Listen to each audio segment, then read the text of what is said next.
It is the Stephanie Miller Show. Welcome to it. We have Jackie Scheckner live in studio today. Very, very exciting. Hopefully, everybody hoping and praying we'll be wearing short shorts again.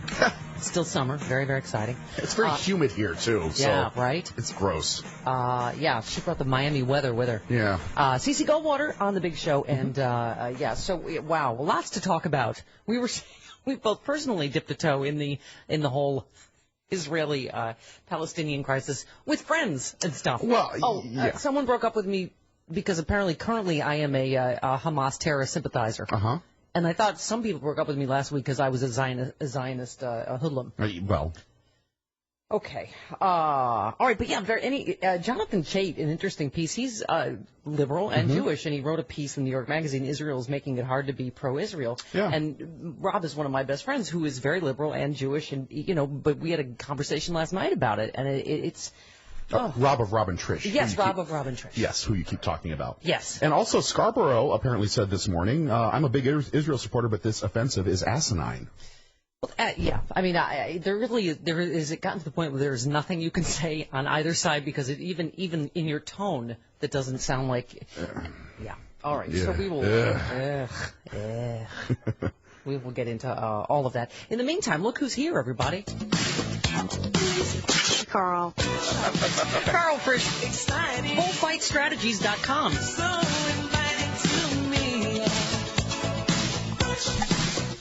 Good morning, Carl Frisch. Oh, good morning. I didn't hear you there. I'm filling out this paperwork for a lawsuit I'm filing against Congress. Yes. They've been squatting in the people's house for years now, not doing anything, and I think it's time time for them to be evicted. Absolutely. Perhaps they need one of Paul Ryan's life coaches. Oh. That's his new plan. Yeah. But life coaches for the poor. Yeah, I think we need to send a Yanla to Congress, and she can straighten them out. I mean, this whole Yanla. this whole Boehner lawsuit thing, which is designed to let a little steam out of the Tea Party for impeachment, is just so symptomatic of what's wrong with John Boehner and his Republican caucus. It's become about placating his crazy fringe rather than doing anything for the American people. I mean, I love the president yesterday just said, stop hating. Yeah. Let's try to get something done. Just, stop hating on primarily him. But, I mean, it really is incredible. Nancy Pelosi, I thought, said something interesting yesterday. She said Boehner should say impeachment is off the table, like she did, and obviously a lot of us on the liberal base were not happy because, what we wanted impeachment for was, I don't know, something actual crimes. Crazy like war crimes, yeah. But you know what? There was no organized movement on the left during Bush's presidency. You're right. For impeachment. You didn't hear members of Congress grumbling about impeachment, except for maybe one or two people. If you polled Congress right now, you'd find that half the Republican conference probably supports impeachment. Yeah. Well, that's why when Boehner says, this is a scam coming from the White House, it's like, no, a lot of your people have said it, and they've said it on TV. Yes, and so the White House is reacting to it. And 75% of Republicans support it. So it's not a bunch of baloney, and yes, we're raising money off of it, and we should be raising money off of it because it's craziness. I mean, is it any different to raise money off of right-wing threats of impeachment than it is to raise money off of something crazy that a Republican has said? Absolutely not. Yeah, exactly. I mean, are we not to raise money the next time Michelle Bachmann says that the end times are near? Yeah. I mean, and plus it doesn't help that most people can't even understand what they're suing him over, let alone what the grounds for impeachment would be. You know what I mean? It's like, wait a minute, you're suing him for enacting Obamacare too quickly, which you've been blocking at every step of the way? Right. It's absolutely crazy. And it's all, this is part of the strategy of taking on Obamacare, right? This is we will attack it from every angle necessary, whether in the courts, whether legislatively, whether in the implementation of it. We're going to throw as many wrenches into it as we possibly can, even if that means filing lawsuits that make absolutely no sense, because they have a reasonable shot at getting a D.C. Circuit Court who agrees with them. Yeah. You tweeted a link to a story, Obama immigration moves could be unstoppable, but part of the problem is look what's happening now with the border crisis. I mean, once again, it doesn't look like they're going to get anything done, right? I mean, you've got 10 crews this is not a whipping boats. Say again? This is not a border crisis. There are lots of people who are in crisis at our border who we have a process of dealing with. It's the right wing who has made us, who's whipped us into a conversation over right. this. We've had a way of dealing with this since George W. Bush signed it into law. We're talking about a relatively small number of people who are fleeing very dangerous situations in Central and South America. We're talking about children.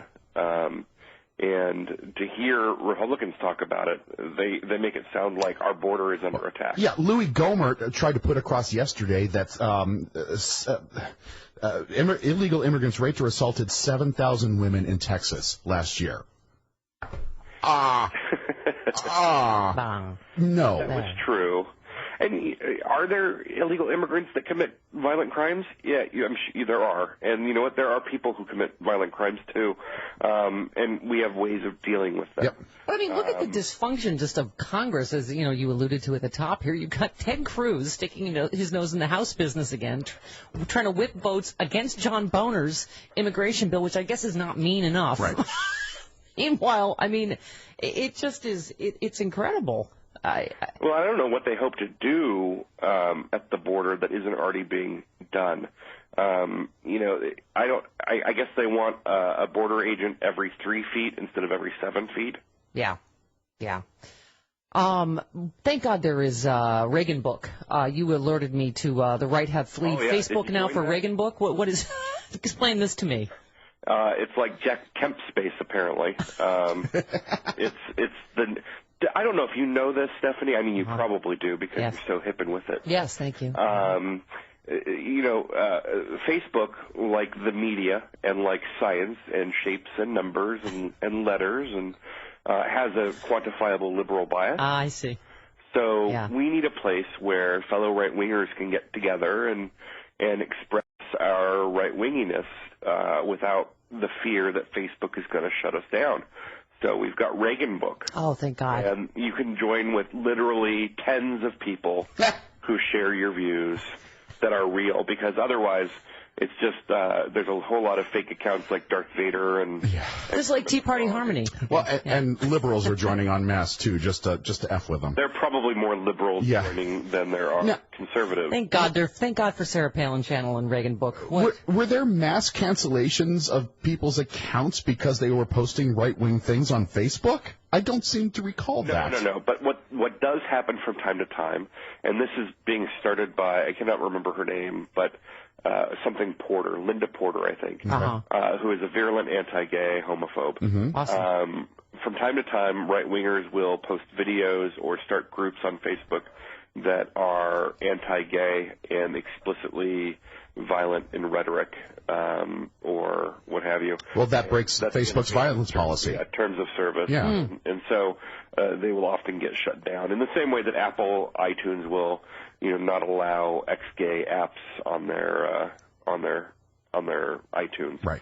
So apparently that's a liberal bias for them. Oh God. Speaking of the gays, you had tweeted about the breaking news: second South Florida judge strikes down same-sex marriage ban. And there's a pop quiz. How many states don't have either marriage equality or a court decision ruling their ban on same-sex marriage unconstitutional? I think we're in the high teens now. Wow. Ooh. Crazy. I think we're at like 18 or 16 states don't have a decision yet. We've not lost any decisions, that's for sure. We've had more than 20 court cases that have been heard by judges, and they've sided with the marriage equality side. We just had the Fourth Circuit join the Tenth Circuit. The Fourth Circuit joins the Tenth Circuit, and that's for, the Carolinas and Virginia and West Virginia. So progress is on the march, and again, every week that I'm on, there's another court case that's been decided. And it's only a matter of time before we start seeing more of these federal cases, and I'm confident now that I think we're going to have marriage equality at the Supreme Court next term. Wow, that would be amazing. That would be. So that is 20. It starts in October. The next term. Oh, 2014 still. Yeah. Wow. And goes through roughly June of next year. Listen, my 91-year-old Republican mom who lives in Charlotte. We need marriage equality because she can't really travel anymore. So we need to get it in North Carolina, and then I need to. What's the other thing? Oh, find someone to marry me, and then we need to go to North Carolina, everybody, and get this done. Well, eventually you run out of excuses. I used to say, well, I can't get married where I'm from, and now California has marriage. And then it was, well, I'd rather be married where I live, and then D.C. and Maryland got marriage equality. And then Virginia had a lawsuit that's going to bring marriage equality. No matter what your state or your sexuality, I'm sure we can all agree that Rand Paul deserved to get on the Hill's most beautiful list. What? Wow. You tweeted scraping the bottom of the barrel, I guess, when Rand Paul makes the Hill's most beautiful list. Yikes. But, he's got that curly wig on loan from Trump. Maybe that's what pushed him over the edge. Right. You started a meme, hashtag curly Trump wig. Yeah. This is craziness. I mean, every year we're treated to what the Hill considers to be the 50 most beautiful people in Washington. And I got to move there, low bar. Let me just say they make it a very diverse group of beautiful. But Rand Paul was one of the two senators who were... Yeah, who would like to run their fingers through his hair, and how far would you get? Not very far. Well, I mean, the crazy thing is just because somebody's not an octogenarian and they're in Congress does not mean that they're attractive. Right. I mean, we've got this. People say Michelle Bachmann and Sarah Palin are beautiful. Yeah. I mean, they're pretty. They're Yeah, not. they are. But they're not drop dead gorgeous. They're just really attractive compared to people who do what they do. D.C. not known for its drop dead gorgeous people. Hashtag low bar. Okay. I mean, they talk about congressmen, and they're like, "Oh, he's a very handsome congressman." Yeah, there are some very handsome congressmen compared to other congressmen. Right. Right. But although there are very few hot congressmen. Well, I'm just saying, on our side, Gavin Newsom pretty much wipes out all the competition. Gavin Newsom on the other side is very handsome. Yikes. He's probably the most handsome lieutenant governor. How's that? Okay. All right. Carl, first, you are both totes and adorbs by any standard, and I love you. I'll go for most handsome pundit any day. There you go. All right. Yes. All right, honey. See you next week. Alrighty, have a All right. 18 minutes after the hour, we roll along on the Stephanie. I get it. Word. Up. 23 minutes after the hour. 1-800-STEP-12, the phone number, toll free from anywhere. Yeah. Okay. Oh, God. In Utah, a language school. Once again, a language school. School that teaches the English language. Right. Fires a teacher for a blog post explaining homophones, which are, words that sound alike but are spelled differently. Right. Like that have which and which. That have nothing to do with homosexuality. Right. Homophones, as any English grammarian can tell you, Actually, homophone. Homophones, pardon me. Yeah. Right. They sound the same, but have different spellings, such as B, B-E, and B-E-E. Right. And through, and through, like through, Right. There, and there. Right. Yeah. Right. But according to the school, there and there, totally gay. They fired him for promoting a gay agenda. It's a language School that doesn't know what a homophone is. All right. Oh, God. All right. And that sounds like an Onion story, but that was in the Salt Lake City Tribune. Right. Okay. That sounds like something for the Sarah Palin channel for me. There's a new, whoever runs that school is going to get a show on the Sarah Palin channel. Yeah. Now, wait a minute. There is a real promo. Do we need to hear the real promo? Well, yeah, it's the audio of the video that you see when.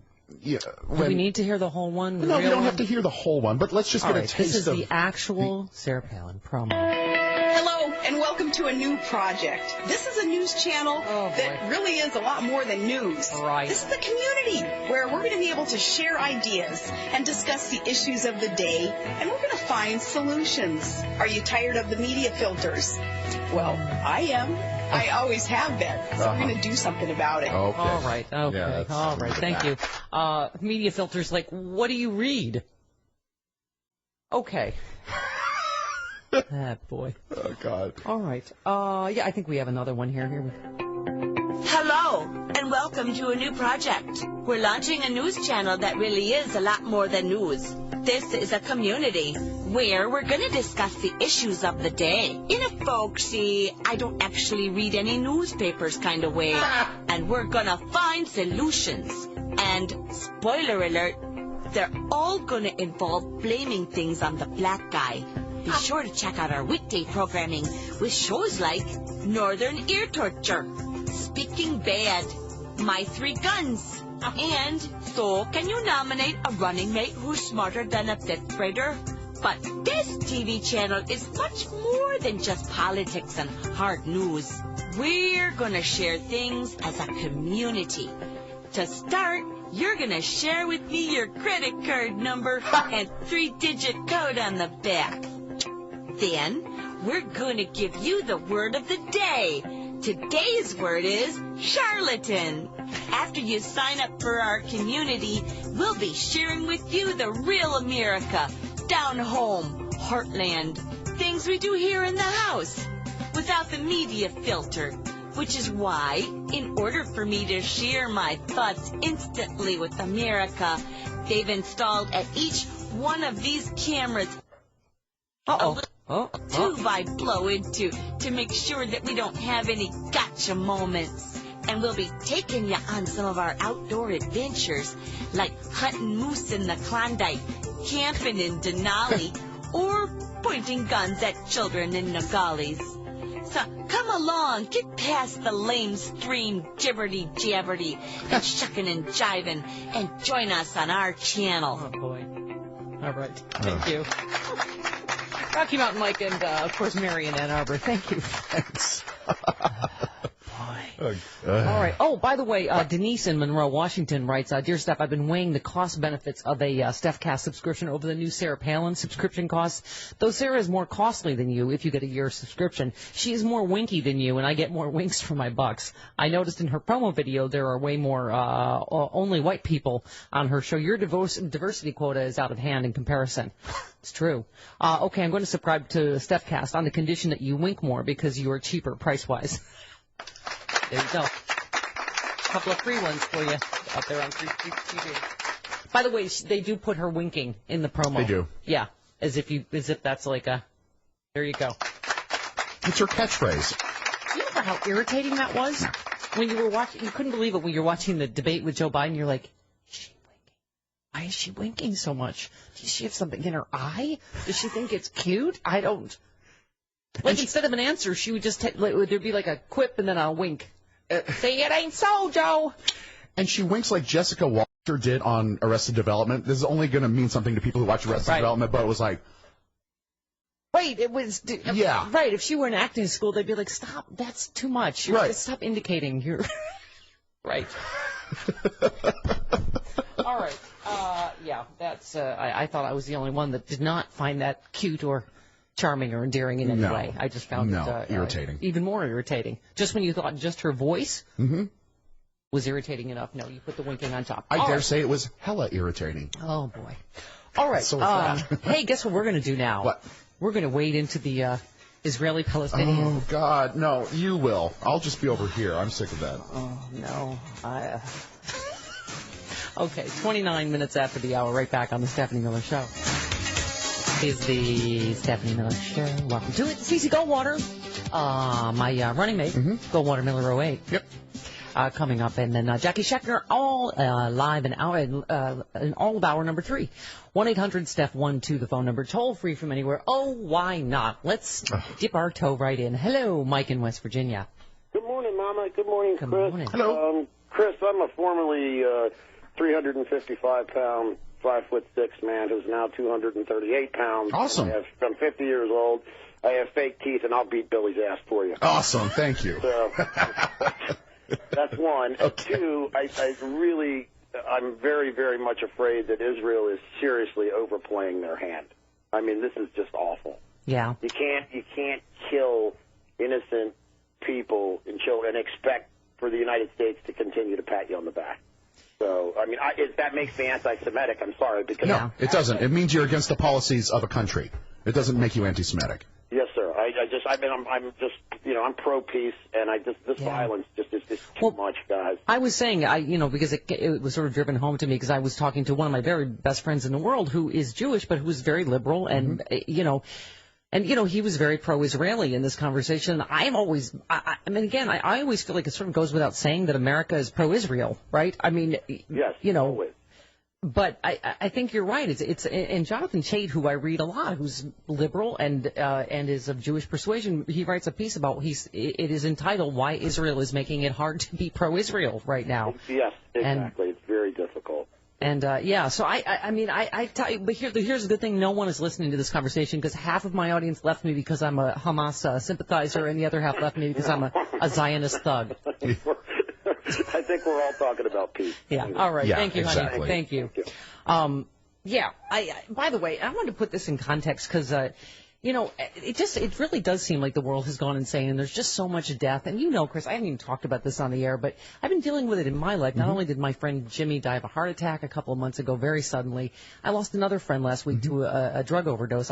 She moved back to Oklahoma. I'd fallen out of touch with her, but it's very sad. I didn't realize she was struggling with addiction. She died of accidental drug overdose last week.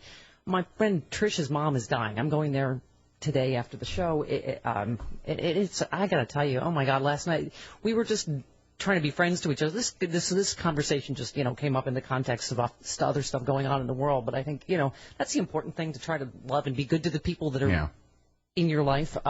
Because I was making dinner for them, and we're all trying to support, because it's just been her mom has severe dementia, and I have to share this moment of grace because it's such a horrible, everything that's going on in the world right now. She fallen in love with a man that also has dementia, that's in the home that she lives in. So this has been going on, for months, and it's a moment of grace in an otherwise horrible situation. And now, she's dying, but they could not be more in love. And Trisha's showing me video last night of him singing to her. I can't remember. You're so pretty. And she's in bed, bedridden, on oxygen, and I just thought, oh. Anyway, so, but yeah, so anyway, Rob and I started talking, and Rob, again, very liberal, Democrat, Jewish, and we got talking about, that's what I'm saying, it's like even friends, it's hard, this situation is just so emotional, and what's happening in the Middle East, because I think as we were talking to Tomasky yesterday, it does feel worse, even though you go certainly all our lives, and almost everybody listening, our whole lives this has been going on. Right. It feels worse, and I think it is a particular dilemma for liberal Jews. I mean, as I was saying, Jonathan Chait writes about it. And yesterday, obviously, the State Department spokesman was talking about the U.S. condemning the shelling of the UN school in the Gaza. We do condemn the shelling of an UNRWA school in Gaza, which reportedly killed and injured innocent Palestinians, including children, and UN humanitarian workers. Of course, we would also condemn those responsible for hiding weapons in United Nations facilities in Gaza as well. See, there you go. That's a perfect example. As we've always tried to do, we're an honest broker. We try to condemn both sides that have created the situation. The U.S. did not assign responsibility for the shelling, but Gaza officials said Israel struck the school, killing 15 and wounding 90. Israel's military said it fired back after soldiers were targeted by mortar rounds launched from the vicinity of the school. The White House said the U.S. is extremely concerned that thousands of Palestinians aren't safe in UN-designated shelters, despite being told by Israel's military to leave their homes. The U.S. condemns those who have been hiding weapons in UN facilities. Again, I don't know where this goes, because Rob was saying, which is understandable. He said there's one way this can stop. Stop shooting rockets. If you stop shooting rockets into Israel, this will stop. But I'm like, it seems like it's gotten more complex at this point. Both sides are poking each other with a sharp stick, and have been for a long time. John Chait, who I love, just writes about a lot of, obviously, politics that we agree on, but he wrote a piece in the New York Magazine, which, I urge you to read, but it's entitled Israel's Making It Hard to Be Pro-Israel, and he just says, among other things, it's dawned on me that I'm one of the liberal Jews who has grown less pro-Israel over the last decade. This uncomfortable and alien feeling has washed slowly over me in fits and starts. And he cites a lot of other pieces, and, because I can't pretend to know every in and out of every negotiation and what happened here and what happened then. And who gave more and who should have done this. But it talks about Netanyahu. Again, I was saying I'm not a fan of. I just think we don't have partners for peace. I think Hamas is horrible. I think it's a terrorist organization. But I'm just saying I don't think he's a Rabin. Right. I don't think either side has a partner for peace. And right the now. Likud they're a bunch of neocons that are just gunning for war. He's going through this last negotiation. But he said that Netanyahu could have frozen the settlements, decided instead to release a group of prisoners, including more than 100 murderers. I mean, again, it goes back and forth to both sides, that Hamas does horrible things, but then Israel will not stop building settlements. And so there's no... Anyway, he says the story further reveals that Netanyahu appeared on several occasions to approach the brink of agreement, but pulled back in the face of right-wing pressure within his coalition. And that's where, I think... John Fugelsang said it. Like, until we have more moderate voices on either side. Yes. Anyway, John just finishes by saying, I don't mean to over-dramatize the change within my own thinking. While less sympathetic to Israel than before, I still find myself far more sympathetic to Israel than Hamas. I still believe a two-state partition will eventually happen, though the odds are increasing that a catastrophe will be required to bring it about first. I also bitterly attributing the shriveling of the Israeli left to the Palestinian rejectionists who deliberately engineered this very outcome.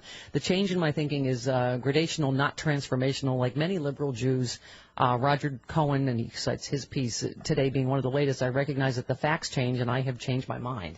But that's what you were saying. You were saying you had a friend from Germany? Yeah. Oh. He grew up in Germany. Yeah. And, he had a posting. He's had some postings about this whole situation, and yesterday he had a posting that started out F Israel. All right, well, that's not very constructive way to start a conversation. Well, because he sees all of the mayhem that's going on in Gaza, all the people getting killed, all the bodies being pulled out of rubble. Yeah. And that affects you. Right. I mean, and that shouldn't even be, as a liberal. It should be like, as a human. Right. I mean, yeah. And, you can't help but notice that it's all Palestinian civilians getting killed, but it's Israeli military people only that are getting killed on their side. Yeah. That seems a little off balance to me. Well, the whole thing's off balance, and I don't know how you... Anyway, but... and this letter from Deborah, I believe it's, Deborah... you can tell she's somebody that really loves me, and I'm like, last week I literally got all these letters going, I love you, but you're so pro-Israel, I can't listen, and you're doing... I'm like, okay. So Deb writes, staff, and I'm not going to read the whole thing, but she said, you probably won't understand why I felt I had to break up with you. But you were causing too much pain with the whole both sides do it concerning Israel. I mean, how is it that the very people who would never buy into the both sides do it false equivalency mantra from a Republican Tea Party enthusiast could actually believe the behavior of Hamas is equivalent to the behavior of Israel? First of all, I never said that. I never said the behavior is equivalent. In your mind, Israel's no different than the Republican Tea Party and Hamas is us, the Democrats. No. Not what I feel, not what I think. Okay. I wish more of my liberal lefty brothers and sisters could set aside their knee-jerk response to their perceived underdog and truly see what is happening. At the very least, I mean, look, Hamas, yes, they're the underdog. They also are terrorists. Absolutely. At the very least, I wish they would hold Hamas responsible for their actions. I do. Yes. And what they've done to their own people. I do. Absolutely. We've talked about that. Here's the thing with radio. It's only when you happen to tune in, whatever it is I said. Because, Or people only hear what they want to hear. There's only one solution for this whole crisis, and that is everyone needs to listen to all 3 hours of every show. But even I don't need to make this about me. People will only hear what they want to hear. Okay. That's what we ask of the Republican obstructionists who continue to try to break our country, right? And even though the Palestinian people are victims at the hands of Hamas, they voted in Hamas, even though many in the international community told them not to do it. I have so much more to say, but I wanted you to know why I'm not listening to you anymore. I hope and pray that I can come back. I love you, Stephanie. Deb, I hope you come back, too, because you know what we ought to do in talk radio? We need to stay away from controversial issues entirely. Let's talk Good luck with that. Let's talk about puppies.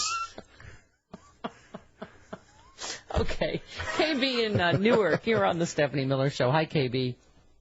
Hey, Steph. Hey, Moose. How's it going? Hey there. Go ahead. All right. Yeah, I just had this statement that I came across from Henry Siegman. Now, he's the former head of the Synagogue Council of America and former co-director of the American Jewish Council. Okay. So, and these statements are not exactly pro-Israel, but I'm pretty sure he can't be anti-Semitic. So I'm going to share them with you guys. Yeah. It says one was that Hamas is no more a terror organization than the Zionist movement was during its struggle for a Jewish homeland. In the late 1930s and 40s, parties within the Zionist movement resorted to terrorist activities for strategic reasons. And then he went on to say, if the situation were reversed, if the Jewish people were forced to live in the same conditions that the people of Gaza are forced to live in at the hands of the Jewish state, no Jew in the world would not be ready to rise up and fight. So why are the Palestinians being blamed to do the such? Now, that took me aback. Like, wow, like that's actually a reasonable view, and he will not get any play on national TV news. Yeah, I just, that's the thing. It seems like what happens is we get into just circular arguments. Just, you know what I mean? And at some point, you like you said, you throw up your hands because you're like, I get that point on this side, I get this point, and I just, but what I do know is John Kerry's not the bad guy. No. It's like. And that's insane that they're saying he's a bad guy in Israel. Yeah. Come on. Exactly. All right. 46 minutes after the hour, right back on the Stephanie Miller Show is the Stephanie Miller Show. Welcome to it. 51 minutes after the hour. 1-800-STEPH12, the phone number, toll free from anywhere. So your solution of just talking about puppies? Yeah. In order to avoid people hating us? Exactly. For their perception that we're taking sides in the Israel-Palestinian crisis. Eric Hankey tweets, why do you hate kitties? All right, you see? Why do we hate kittens? Why do we hate kittens so much? Why just puppies? I hate kittens so much I have 2 of them. All right. And then somebody was talking about Reagan Facebook. This is what it's become, because someone said, I don't get the uber-sensitive fans of the show that can't listen if they don't 100% agree with us. Yeah. And I've said before, if you 100% agree with anybody, Yes. That means you don't think for yourself. Right. All right, because we were saying, like, and this is why we have the magic of Sarah Palin channel. If you only want to hear everything that you with your worldview, that's why this hour is brought to you by Finding true right-wing love is a challenge. So that's why I created Tea Party Harmony. We're the only site that has the patented 19 dimensions of douchebaggery, where you're certain to find someone just as greedy, xenophobic, and narrow-minded as you. When I met Sam for our first date at the firing range, it was just boom.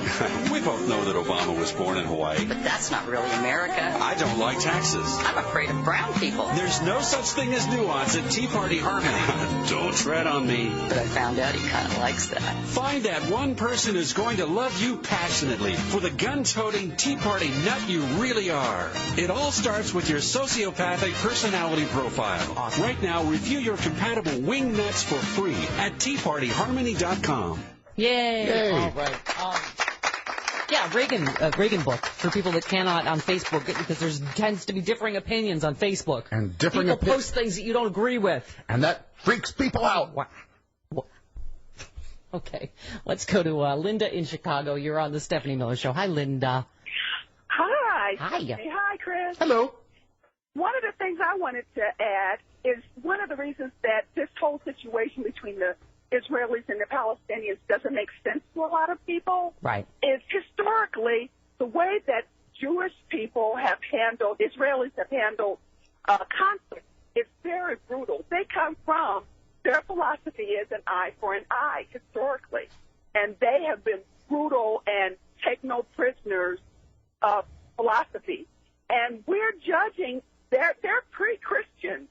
And so, we're as many of us that are Christian and have learned to forgive and turn the other cheek, we're looking at it from our perspective, and so we're judging an eye for an eye perspective from the forgiveness perspective. So we've got 2 different philosophies going on here, and historically, when Israelis have gone in, they clean house.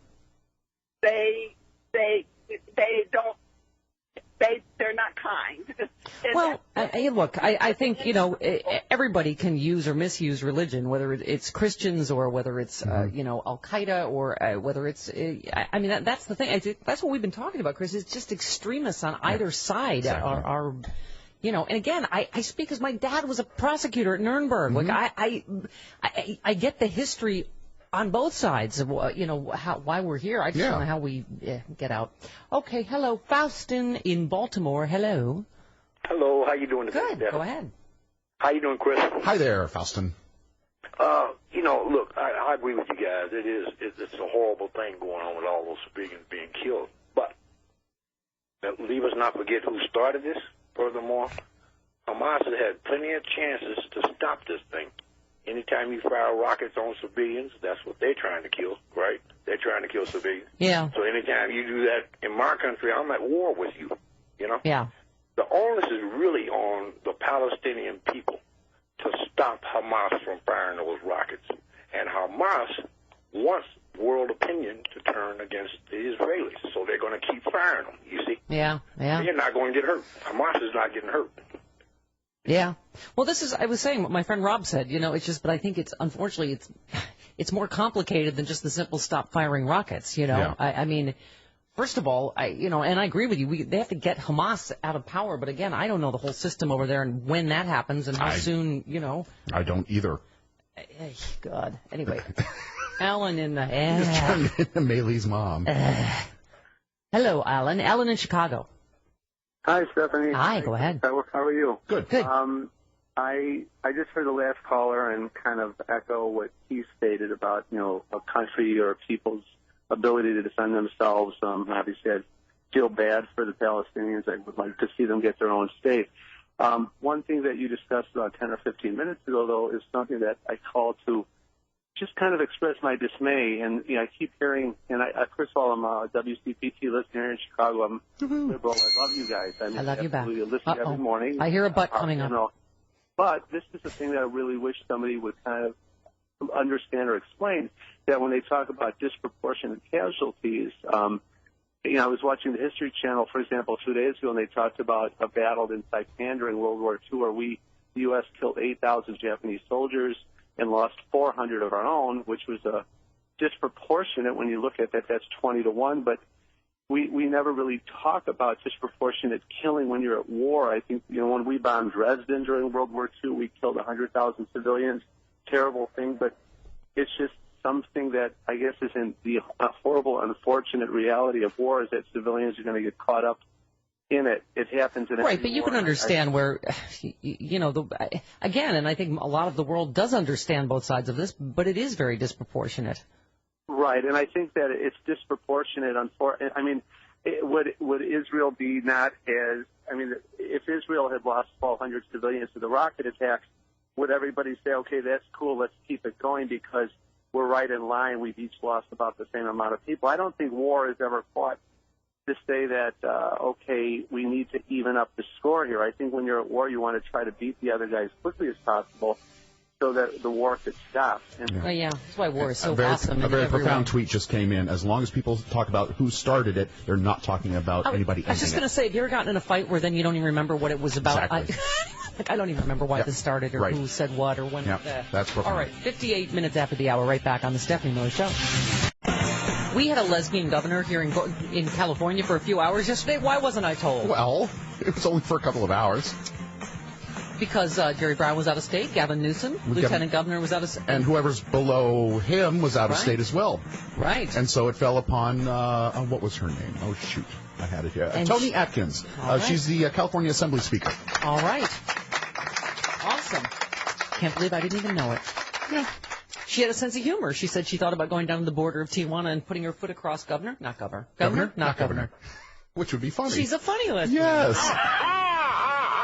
All right. 1-800-STEP-12, the phone number. Toll free from anywhere. Lots of stuff to get to. I love this. We've been talking about, obviously, emotional stuff, the Middle East crisis. I loved what the president said yesterday because it was so simple and easily understood. He called out Republicans in Congress for spending more time blaming him for problems than helping solve them. And again, this border thing will be is the latest. He said, stop being mad all the time. Stop just hating all the time. See? Stop being a play-a-hater. Let's get some work done together, he said. And he said, because then people always boo. He said, don't boo, vote. Booing doesn't help. Voting helps. Instead of suing me for doing my job, I want Congress to do its job and make life a little better for Americans. What? Is that legal? You mean a time when there were friends on both sides of the aisle? Why, what a lead-in to our good friend and my former running mate from Goldwater Miller 2008, Cece Goldwater, Barry Goldwater's granddaughter. Here she is now. Hello, Cece. Good morning, Angel. Good morning, guys. Stephanie, I can't believe there's no inter-lesbian memo that's circulated. Right? There's no inter-lesbian memo that's circulated that lets you know a governor for a day. Some sort of, right. I would think as into the homosexual agenda as I am, that would have been on my schedule. No. No. I think so. Oh, my God. This is so crazy what's going on in Washington right now. It is. Well, you and I have talked about, obviously partisan stuff, but just in terms of how we govern. So we have Ted Cruz is whipping votes against John Boehner, the Republican leader's bill on the border crisis. It is, and once again, they will probably leave for recess having gotten nothing done again, right? No, not at all. And you know what? They will have their nice break. Nothing will be done, and it'll be at the cost of the Americans, bottom line. And that's it. The thing that Ted Cruz is doing, he's making provisions for his own state, watching over his own state by getting, some extra funding coming from the federal government to help them with the border stuff. So, there's controversy everywhere. And when in the Obama administration has there been anything easy for him at all? Yeah. He has not had any support at all from the GOP. And we've talked about this a lot. I just don't remember them hating each other. I remember, them going, okay, we lost that fight. Mm-hmm. We'll win the next one. And you and I have talked about that. It always struck me that, JFK was on record as saying how much he liked Barry Goldwater and that they were actually very much looking forward to debating each other, before, sadly, he was assassinated. Well, the other thing also is, there's the break is coming up, and my grandfather was one of the very few politicians who would bring to the table the idea of getting stretchers in the committee rooms and getting caught and bringing in blankets and just staying there and working it out before their breaks. He was one of the people that was a big proponent for let's get it done before we go on vacation. More blankies, more spooning. That is what is required in today's Congress. He wanted to, he and Jack wanted to spoon together. But right. What you're saying is that and I get it. It's all about the fact that politics have changed. There has been a dramatic shift in can we get along in Washington, and that whole change has happened. And now, even if you want to run for president and you get the presidential, appointment, you're going to just have an uphill battle for the next 4 or 8 years. You are just going to have an uphill battle, no matter what party you're on. Well, and I can't. That's pathetic. Right. And I can't sort of imagine my dad and Goldwater talking about suing the president. Like, let's say, as you know, like these, civil rights battles went on, and the civil rights bills. My dad worked on it. I'm sure, your grandfather did, and they had some honest differences of opinion, and as you and I have said, like neither my dad or your grandfather were racist, but there were differences of opinions in terms of all of those bills. Can you imagine them saying, you know what, let's sue LBJ over no.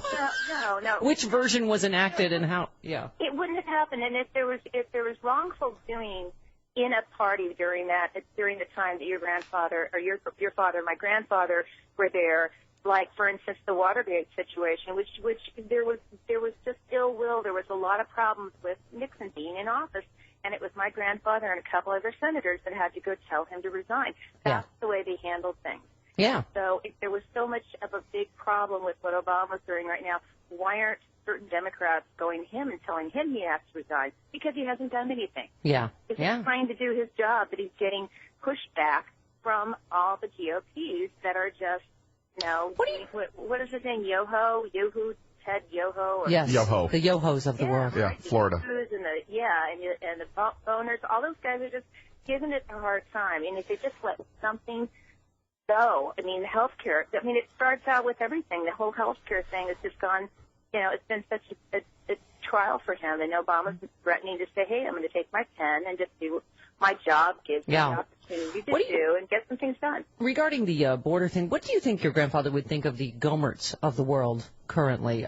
Here's Louis Gomert talking about the border crisis. If you want to talk about a war on women, talk about the president not securing the border that allowed 7,000 women to be raped and or sexually assaulted in Texas. So this is serious stuff.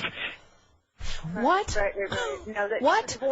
The border, it's completely, it's the border between the amount of money that was spent for these quote-unquote spends that has a lot of big gaps and a ton of big tunnels underneath it.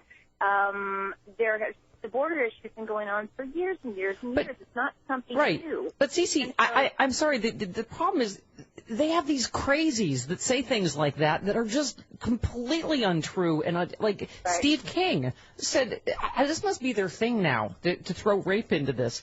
He's the man, as you know, that said, cantaloupe calves. Now he's come up with, Chris Cuomo tried to get him to answer as to whether Congress would delay their recess to tackle the border crisis. As you were just saying, your grandfather was let's get it done before recess. He said, this is a man-caused disaster, and the man that caused it is Barack Obama.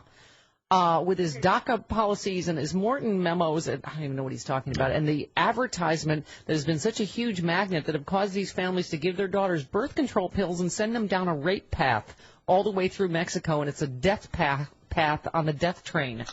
What is he even talking about? That's just it's not even sense. It doesn't make any sense. No. And it's just unbelievably like all the big words. It's like a word salad or something like that. It's just like. A lot of these kids are under 10 years old. What is he even talking about? I mean, it's like I say, I think it has gone so off the rails that I don't know how I don't know how we get this back on track. Do you?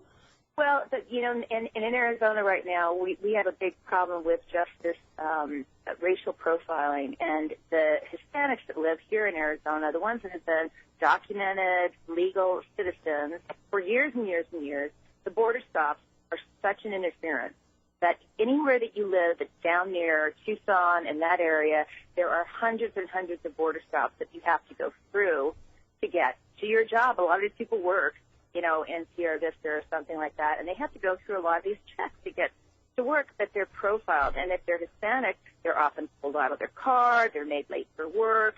I mean, they're completely documented, but they're profiling people. And it's really sad. And I don't know what the answer is, Stephanie. I don't have a clue. It's been going on for years and years in this state. And, my grandfather was one of the proponents to just kind of let the border just kind of flow in and out and have discretionary regulation on it. But, whoever has, working visas can stay here, or green cards, what they call them here, and they can stay here. But it's just, it's amazing. It's pretty sad what's going on the immigration side. Well, it's pretty sad what's going on every front, right? Sorry? No, I was saying it's pretty sad what's going on every front. I mean, it is, and unsurprising every time they don't get something else done. And again, I think Nancy Pelosi said yesterday, it just points to how we really need comprehensive immigration reform. I mean, they're saying a lot of this House bill would actually make things worse. True. Yeah. Very true. The other thing is, there's also this whole thing with, everybody says that when the Central American kids came through and they were without their parents, yada, yada, yada, that kind of raised the red flag in Washington. Well, that's been going on forever here in Arizona. Coyotes go and, and just they hustle the people in Mexico. They get a lot of money from them. These mothers and their kids die just even getting close to the border. If they're lucky, they get across the border and maybe get shot by a farmer or something like that. I mean, it starts at the country's level. There has to be some education.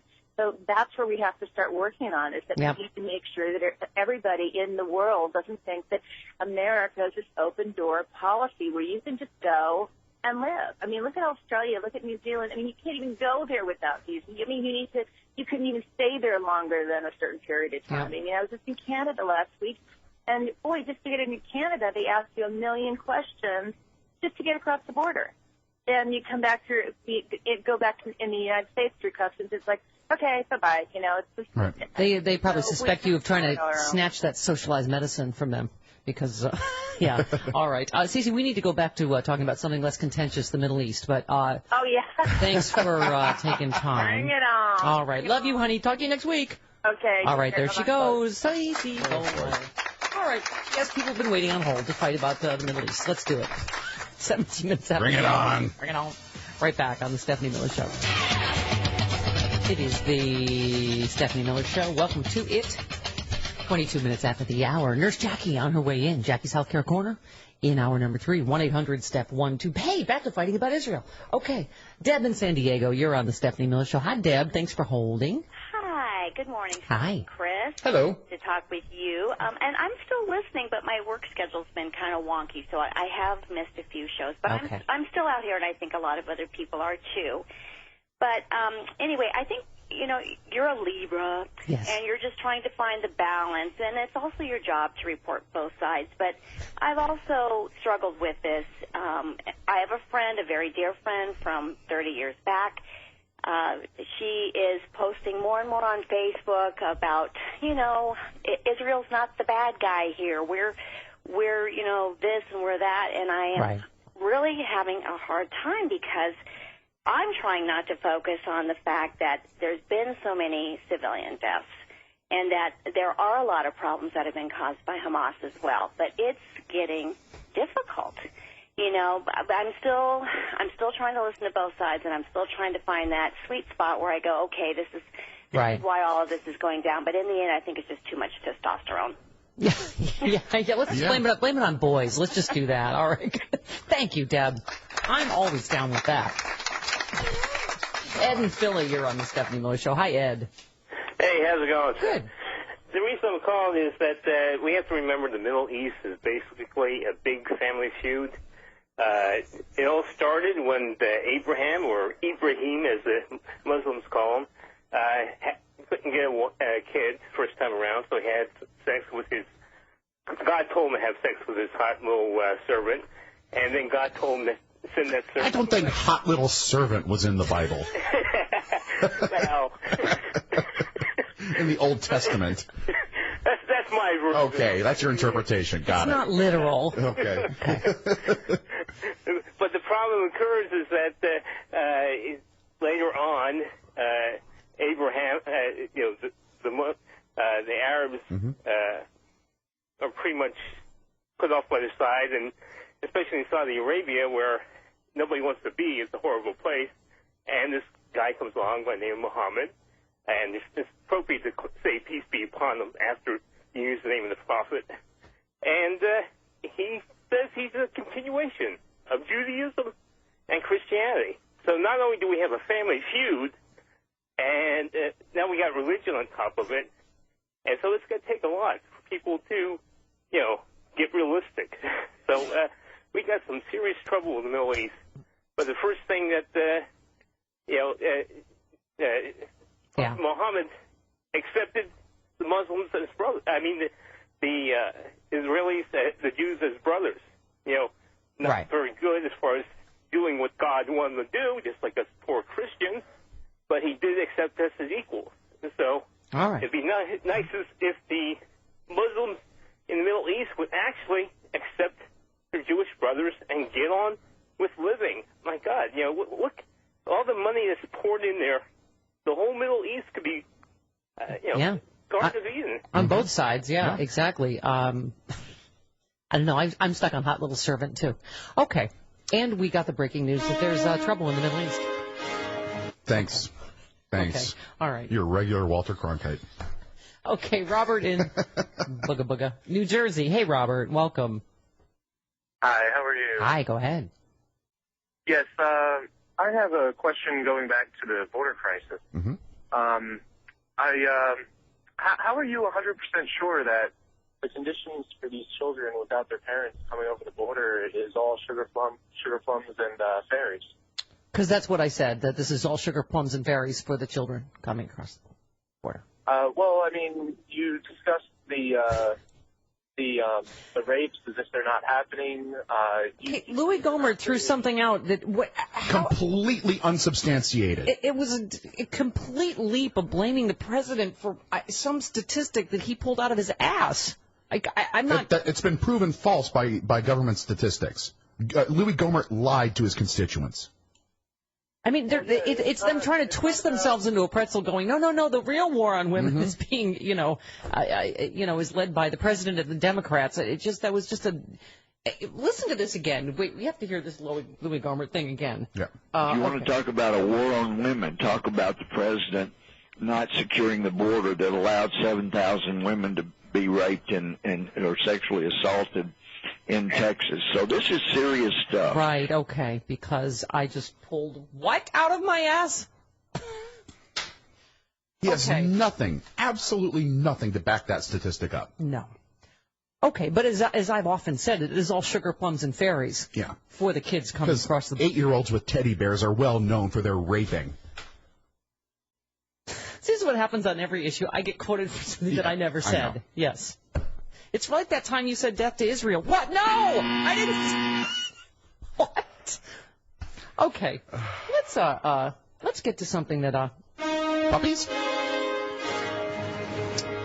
Just with because we have all these great stories about marriage equality, and I think it's time for a story about how all straight people everywhere are totally into family values and not freaks at all.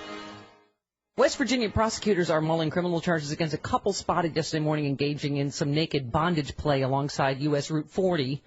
I heard about this. In West Virginia. This is funny. Responding to a 9:30 in the morning. Okay. Call in regards to a female allegedly walking a naked man on a leash, as you do along an interstate highway. Common in West Virginia. A female witness told deputies a female suspect had a leash tied to a male who was wearing a hood and appeared to have his feet and ankles bound. He had also had an unidentified object sticking out of his anus. Okay, I'll be back with the rest of the story. Sounds like a Saturday night at the Eagle. Okay, right back on the Stephanie Miller Show. Oh, dear. It is the Stephanie Miller Show. Welcome to it, 34 minutes after the hour. 1-800-STEP-12, the phone number, toll free from anywhere. All right, so I was bringing you the breaking news that all straight people everywhere have family values, and they're completely not freaks in any way. Right. So the rest of the story, West Virginia. There was a couple engaging in naked bondage play along U.S. Route 40, as you do, at 9:30 in the morning. Female allegedly walking a naked man on a leash. They were on their way to McDonald's to get an Egg McMuffin. Oh, were they? I don't know. I didn't see that in here. You made that up. Okay. Yes, so he had a leash tied to him. He was, as I mentioned, wearing a hood. Yep. Had his feet and ankles bound and an unidentified object sticking out of his anus. It seems like of all the things in this story, the thing you mainly want to know is what was that? I'll bet you it was a My Little Pony. You think so? Toy, if you will. They stated it was a sex game and they meant no harm by it. The couple, he was her boyfriend. The hooded man on the leash. He had obvious ligature marks on his ankles. Ligature marks? Yes, from the being. From the shackles. Okay, gotcha. Reported deputies who stated he was a willing participant and he was not injured. And apparently, whatever the identified thing was in his ass. I think we know what it was. Fine with him. I think we know what it was. No, we don't. It's unidentified. I think we know what it was. We only report the news here. We don't know what it was. But now I know people are going to be like, thanks, Steph. I'm wondering all day, what's up that guy's ass? Really? I mean, what was it? Seriously. I wonder if they had a safe word. Who can say? Okay. Was he crawling on the asphalt on his hands and knees? In other Republican family value news, Bob McDonnell, transvaginal Bob, former governor of Virginia. I love this story so much. I love it so much. I want you to hug it and kiss it. My wife and I are too screwed up to conspire criminally. This is an awesome defense. Oh, yeah. Former Governor Bob McDonnell of Virginia and his wife Maureen. The lovely and talented Maureen McDonnell. Mo to some of us. trial for conspiring to use his office for personal enrichment, outlined an unexpected defense on Thursday. Their marriage was so broken they did not communicate enough to conspire about anything. Gawker brings us the story. This is not to say that Bob McDonald, darling of the religious right, who spent a lot of his work time fretting over gay nuptials and transvaginal probes for the ladies, whose graduate thesis is titled The Republican Party's Vision for the Family, the compelling issue of the decade, was in a, he's a big picture guy. Of he was course. so worried about that, Yeah. the big picture, Yeah. not paying attention so much to the little picture of his own actual family. Possibly conspire. Was in a sham marriage, having accepted that his disgruntled wife was possibly stooping a guy in the governor's mansion who just happened to be showering hundreds of thousands of dollars on the first family while soliciting the governor's help with his business. Mr. Williams, that's the guy, was a frequent visitor to the executive mansion, reading from the story now, where he and Mrs. McDonald would meet privately. He was known as Maureen's favorite playmate. Oh. The lawyer told jurors. Maureen McDonald and Johnny Williams had a relationship some would consider improper for two people not married.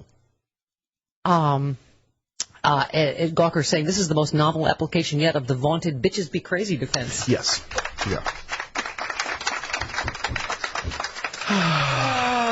Lordy. Wasn't he one of those family values kinds of Republicans?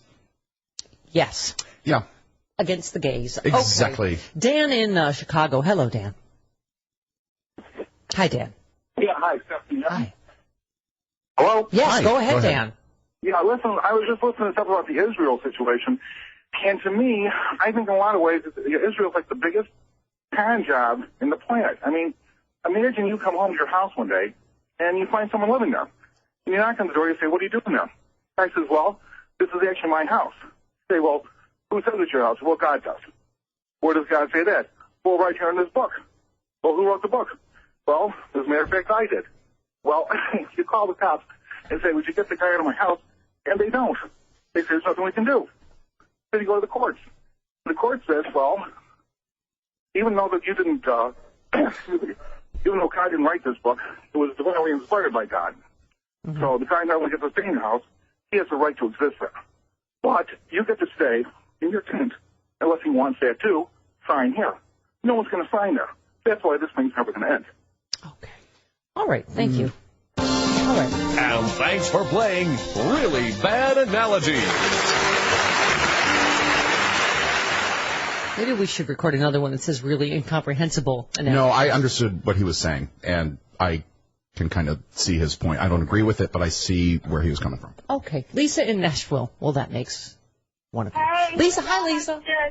Hey, so listen, I was listening to your show, and some guy called in about the popsicles and teddy bears that the immigrant kids supposedly are experiencing. Right. Meanwhile, I read on Talking Points memo this morning, Michelle Bachmann said the government is going to perform medical experiments on these kids. Yep. I don't know where she got that from. She said that. Cuckoo bananas. But She said these. Someone she likes said, her to say something she said these unfounded. kids are coming over with Ebola, and the government is going to perform medical experiments on them. okay, so I kind of feel like maybe that's not teddy bears and popsicles and lollipops, and maybe the right wing needs to get on the same page here. Either we're going to perform medical experiments, or we are offering them free, Harvard educations. I don't know. But, these people are crazy. And what really ticks me off these days is, the media's going nuts over this Lois Lerner thing that she said right-wingers are crazy or right-wing radio is crazy. Yes. I think we are presented evidence of that Mhm. Yes. on a daily basis, Yes, if we not are. an hourly basis. Yep. I would like some pushback from us good liberal people on that, because I'm really tired of having to call for the fainting couches and handhold the poor, hurt feelings of the Republicans. Oh, they call us crazies. Oh, Yeah. Come on, people. Yep. Come on. Exactly. Come on, people. Come on. All right. Settle down, Captain Happies. That's her name. Yes. That's her point. I mean, okay. Hey, anyone hear any good news reported lately? Because I sure didn't. Did you know the U.S. economy grew 4% in the second quarter? I heard that. Oh. The U.S. economy rebounded in the spring after a dismal winter. The Commerce Department reported on Wednesday, growing at the annual rate of 4% for the 3 months from April through June.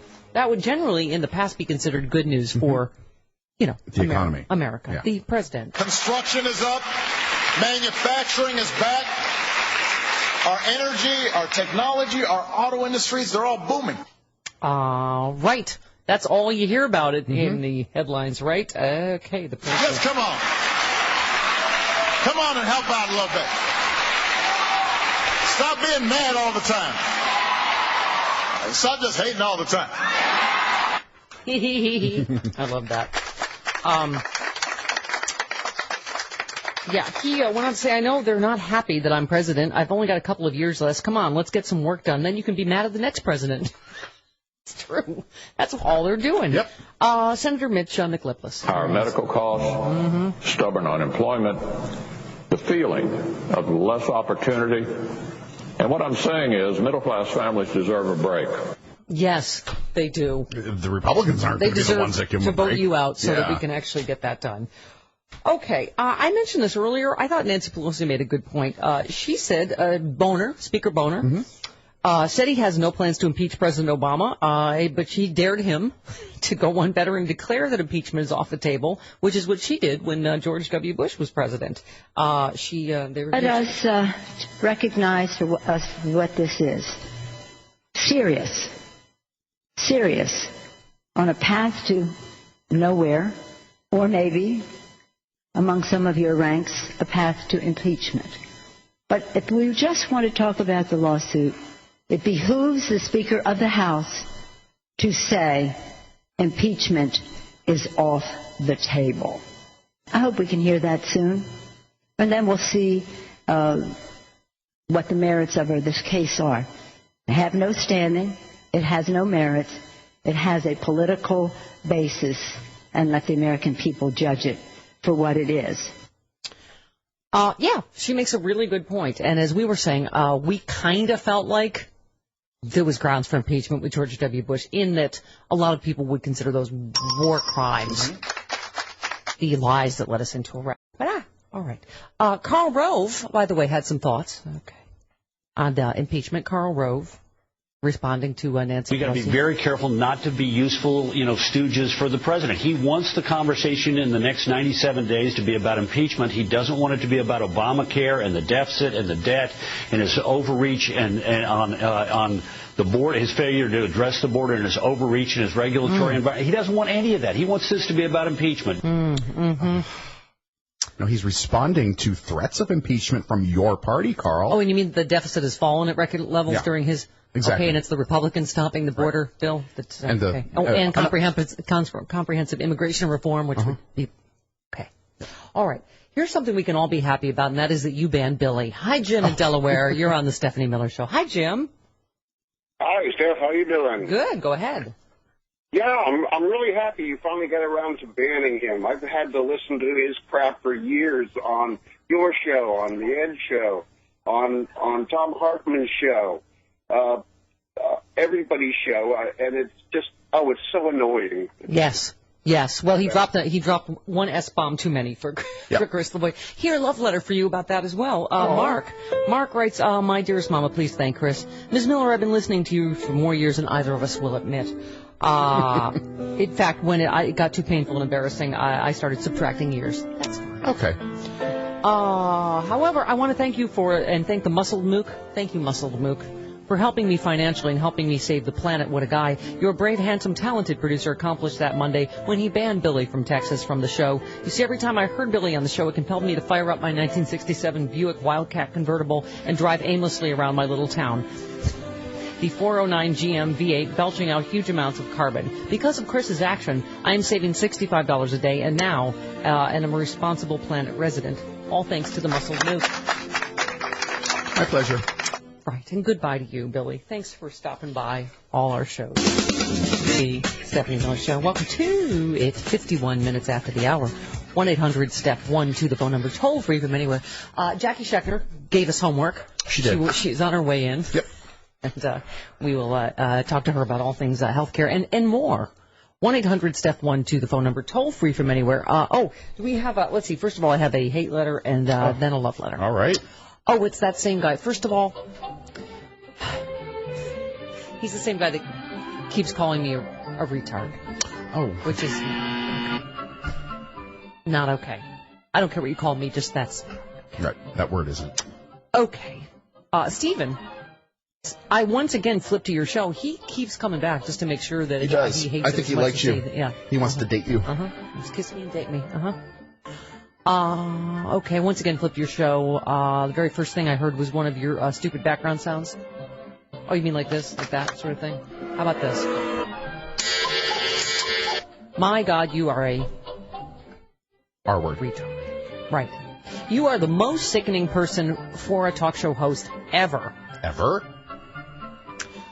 Even worse than Laura Ingraham? Just tell me why, to me, being a liberal, dumb, and your most stupid noises seems to go together like peas and carrots. See, I think that's cute. He made an attempt at carrots, and I think he was unsure whether there were 2 R's, and then he went ahead with it. Yes, carrots! Good boy. Good boy, Stephen. You got it. Good. You're right. There are 2 R's in carrots. You are such a perfect example of how stupid and irritating liberals are. Get a clue. Retard. Okay. All right. Kind of sounds like the Get a Brain Morans guy. Okay. Good job on carrots. Okay. He tried. And now, a love letter. MJ, this is the kind of love Mama needs right now. By that I mean cha-ching. Or maybe the love of a man. Right. I need the love of a good man. Yeah, that's it. Mama, as a loyal subscriber to the StephCast $4.95 if you're paying a year in advance, Glenn, thank you. And the videocast, oh my God, a 2-time Seattle Sexy Liberal VIPer and a 2-time $360 contributor to Free Speech TV and a $1,000 contributor to Bring Stephanie to Free Speech TV, the very first round. Oh, yeah. I have now added a monthly recurring contribution of $25 in my support for Steffi TV. There is a donate button. You can go to StephanieMiller.com. Help. Mommy. Help. Mommy. What drove me to add the monthly subscription was hearing about the Palin channel. The thought of her having a platform to spew nonsense and you unable to counter with fart jokes and sports talk is unthinkable. Yes, my random hockey references. Exactly. Would like to see more of Jackie's shorts. With her in them, of course. Well, who wouldn't? Well, let's see what she's wearing today. Right, and hear less of Billy from Texas. Yes, ban him, Chris. Yes, we did. We did. I am more than willing. What happened to my love music? Well, you asked for something. Not yet. Well, I have to. All right, never mind. I'm more than willing to contribute to Steph's Cocktail Hour. Yeah, we have to work on that. Hopefully with video and uncensored. How much for that subscription? We're working. We have to figure it out. The Cocktail Hour podcast. We're figuring it out. We're too drunk a lot of times to get the details together, but we're working on it. Travis is going to make flirtinis for it. All right, good. Looking forward to hearing the newly single elitist Jackie's new word of the day. The last 2 were very enlightening, Richard Pictures and Windy Employment. That's right. She said pick and job on the air. What is happening with that trollop? You are a bad influence on the poor girl. Keep it up. Lastly, if there is a violent overthrow, that guy that said there's going to be a violent overthrow, which Sarah Palin will be in charge and I will be hung. Sure. Okay, I have a safe haven for you and maybe a mook or 2 in Canada. Oh, awesome, Michael. Thank you, Michael. Wow, Canada's nice. All right. All because of the Sarah Palin channel, which is really, apparently, fabulous. Hello, and welcome to a new project. We're launching a news channel that really is a lot more than news. This is a community where we're going to discuss the issues of the day in a folksy, I don't actually read any newspapers kind of way. And we're going to find solutions. And spoiler alert, they're all going to involve blaming things on the black guy. Be sure to check out our weekday programming with shows like Northern Ear Torture, Speaking Bad, My 3 Guns, and So Can You Nominate a Running Mate Who's Smarter Than a 5th Grader? But this TV channel is much more than just politics and hard news. We're gonna share things as a community. To start, you're gonna share with me your credit card number and 3-digit code on the back. Then, we're gonna give you the word of the day. Today's word is charlatan.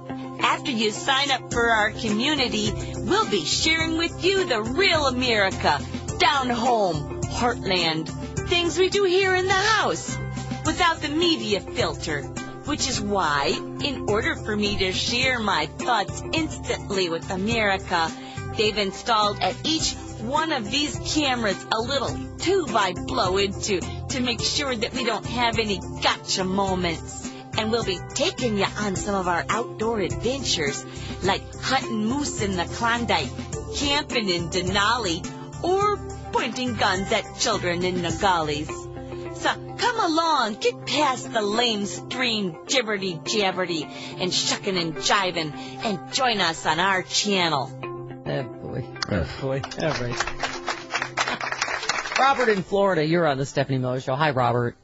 Buongiorno, Stephanie. Buongiorno. I totally disagree with banning Billy from Texas because, listen, I think the guys are screws. Don't get me wrong, but these, I want to know that these people exist out in this world. Well, there are other. no. Yeah, Robert, there are lots of other right-wing people that call in. Just that Billy showed himself to be kind of a loose cannon when he started saying S words and stuff like that. Yes. Okay, S-bombing, all that stuff. Give him a penalty box, but guess what? He's articulate enough for you to understand the venom that's coming from that side. I want to be reminded why I got to go vote.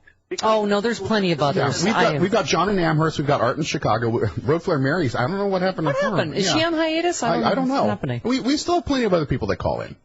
But let me tell you, I love Road Flare Mary. I don't love her. I mean, I like hearing from her. I love hearing from her, right? But if every call is Sue from Rockville, then you got Fox News on your hands. It's not every call, believe me. We take calls from all. Mary also got. She really stepped over the racist line, and she's really personally mean to Jim. And, we grow weary of some of them. We move on to new cat toys. All right, 58 minutes after the hour. Jackie's Healthcare Corner next on the Stephanie Miller Show. The Stephanie Miller Show. Welcome to it. What was that? What's that? What? Who wants to play naked ring toss with bagels with Jackie Scheckner? What? I don't understand. All of our viewers, because they see her in the short shorts. Who wears short shorts? Jackie does. There is a cod. Everyone, there was a lot of on Twitter. Is she going to be in shorts? No! Work it. I am not your toy. Work it. Be our private dancer. Do it. In the night and burns the lights. The only one who didn't fail and got it right was Jackie Scheckner. She does the news so happy it's Scheckner. And may I just say, looking hot in those shorts. Morning. Come on, give them a little twirl at some point during this hour. At some point during, we have to keep them tuned in. Well, you gave us a reason why you wore the short shorts again. I'm single and looking for work. I'm not dumb. So why hide it underneath the desk? Don't hide your leg lights under a barrel. I know how to work it. Yes, you do. There is no shame. Hi, Jackie Scheckner. Good morning. You are not only hot, but you give us homework. You sent this health insurers press to exempt millions from the ACA. What's that all about?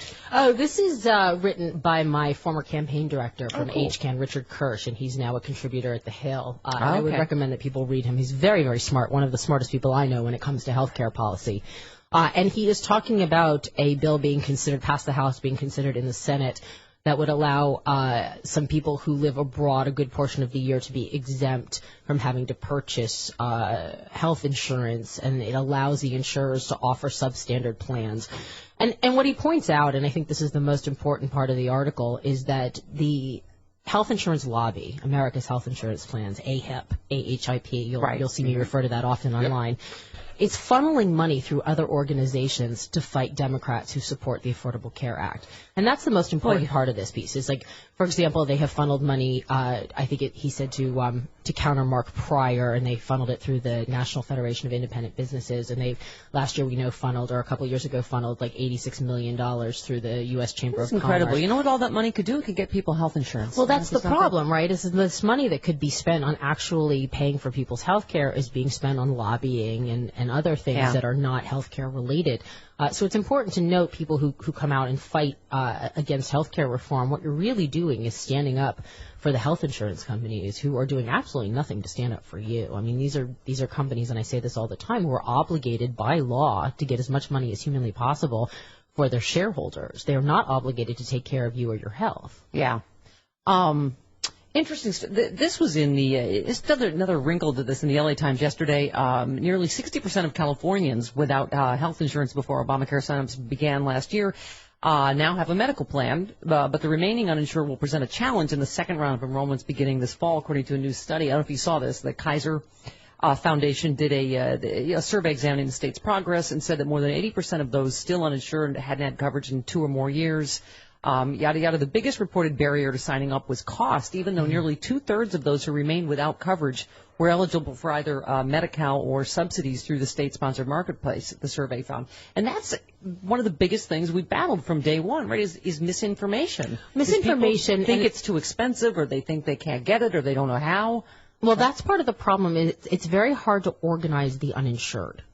Right. It's a very difficult thing to do politically, and I didn't realize this actually until I started to work on healthcare reform, that's a very difficult thing to do. You know, we have a lot of organizations that do activism and organizing in the states to try to get people to band together, you know, obviously to fight for causes or to help support legislation or members of or candidates for Congress, that kind of thing. But getting the uninsured together is a very difficult task. And one of the reasons primarily is that these people most of them have other concerns, pressing concerns, right? Like getting food on the table, like making sure their kids have clothing and making sure that they're okay day to day. So they don't have the time or the energy for any sort of political activism, and it's very hard to get them to pay attention. But here, Jack, the other thing, they're saying researchers are observing a disconnect between what people expect insurance will cost and the price of the plans actually available. She said in the next enrollment period, begins on November 15th, outreach needs to be even more targeted and more intense to convince this group of Californians that they can actually get health insurance. You know who I blame, Chris? Who? Erica Malady. And she's with... She's 33. She's in this story. Okay. She is, and you would think she's had some maladies, too. Yeah. Her last name is Malady. Right. Yeah. She looked into signing up for health insurance last year but decided against it. A single mother living in Santa Fe Springs, Malady said when she browsed through the available plans through Covered California, the monthly premiums were about $120 a month. She said she couldn't afford that on her annual salary of about $35,000 a year. It's too expensive, she said. I mean, she would have qualified for a subsidy. Right, but plus I don't get, how do people not get that if you get sick, you're going to be bankrupted? Because they're willing to roll the dice on that. Yeah. They're willing to take that gamble. That's the gamble. And people don't understand. I mean, it's not just I'm healthy, I take care of myself, but you could get into an accident. Right. You could have something suddenly come on that you don't know about. God forbid it happens to one of your children. Sure. I mean, you're instantly bankrupt. I rolled that dice 4 years after I graduated from college. You know, luckily nothing happened to me, but you know, then I was finally able to get a full-time job and I got a health insurance. But I did. I took that gamble. I had lost my job. I didn't have health insurance. I was in New York City. I had a medical emergency, which turned out to be, I didn't know at the time that it turned out to be a panic attack. It happened a month after September 11th, but if you've ever been through something like that, you're gasping for air, your heart's racing, you think you're dying. I went to the emergency room, and I had a bill the next day of $3,500. Well, when you're not working in Manhattan, a bill of $3,500 is a significant amount of money, and that's what spurred me to get involved in all of this. Originally, was because it was so hard for me to find any sort of affordable health insurance as a freelancer, as somebody who was looking for work, that I figured if it was so difficult for me to find it, and I was pretty savvy when it came to researching these sorts of things. It must be really hard for people who don't have those same resources. Yeah. So you never know. A couple other things in this article, Jack. A large share of those uninsured, and we all know this, approximately 30% are undocumented immigrants who aren't eligible to sign up for insurance through the state exchange or Medi-Cal. That's another argument with all this stuff that's going to not get done in Congress for comprehensive immigration reform, because this is also that, this is a health, but these are people that then end up going to the, getting sick, other people get sick, they go to the emergency room. I mean, it is part of the problem that I think, again, they can't even get something done on this border crisis, and let alone anyway. But well, you have to keep in mind what the default is, right? If you're not offering people the opportunity to buy health insurance, the alternative is that they end up in an emergency room, which is so many times more expensive than what primary care would be in a doctor's office or a clinic or something like that. And if somebody's willing to contribute, if they want to go ahead and pay a premium, why not allow them to do so? Yeah, and not to mention we're paying taxes already. I mean, it's nearly 20% of the remaining uninsured said they didn't sign up because they've either been too busy or don't know how. I mean, that's You know, those are the kind of things, you're right, you're sort of combating. Well, that's where the find outrage it confusing. is. You have to go out into the community. I mean, a lot of people, we forget, don't have access to the internet at home still. I mean, we take for granted that everybody does, but we've heard from some callers even who've called into the show at times asking for help. They don't have access to the internet in their house, or they don't have easy access to the internet somewhere else, or they don't have the time, they don't watch television, whatever it happens to be. We have to do outreach in the community in a way that people are going to know where they can get access and how they can reach a human if they need to, whether it's a phone call or going to some sort of, mobile sign-up station of some sort. Right. By the way, I always like when there's a little glimmer of good news. Okay. Because we talked about, obviously, last time you were there, this piece, calm down, everyone. 2 GOP judges didn't annihilate Obamacare because it's, in terms of what's going to happen and when. One Yale law professor is saying Scalia and company may already have shown their hand on Obamacare subsidies. It says one Yale law professor, and if they did, it would be good news for the Obama administration. Interesting. He says it was Justice Scalia himself who interpreted the health reform statute precisely this way in the 2012 health reform case, holistically and assuming the statutory text makes subsidies available on state and federal exchanges alike. So, like we were saying, conservatives were positively gleeful when they thought this was going to for people who don't remember, what happened was there was a appeals court, or the Court of Appeals for the D.C. District that ruled that because the law uses the word state, that people get help through the state, that anyone who uses a federal exchange doesn't get a subsidy. Right. But the law wasn't written that narrowly, and you have to take it within context. And in taking it within context, within like 2 or 3 hours later, a fourth circuit, the Court of Appeals, ruled that no, that's not the case, that you have to take the law in its entirety. And you have to remember that we tried to set up a national exchange, and that didn't happen through the law. So we had a state-by-state exchange. The default, if states decided not to set up their own healthcare exchanges, was that the federal government would take over, or the state could partner with the federal government. But it's not like you had the option of a state or a federal. Like, the federal was the default. Right. So the law was written assuming that every state would have its own exchange. And then the fact that it defaulted to the federal exchange because states just dragged their heels or decided they didn't want to do it doesn't mean that the subsidies in the law are then null and void. Yep. All right. You know what? I feel like we should have a little, like Lucy from Charlie Brown, little thing like the doctor's in.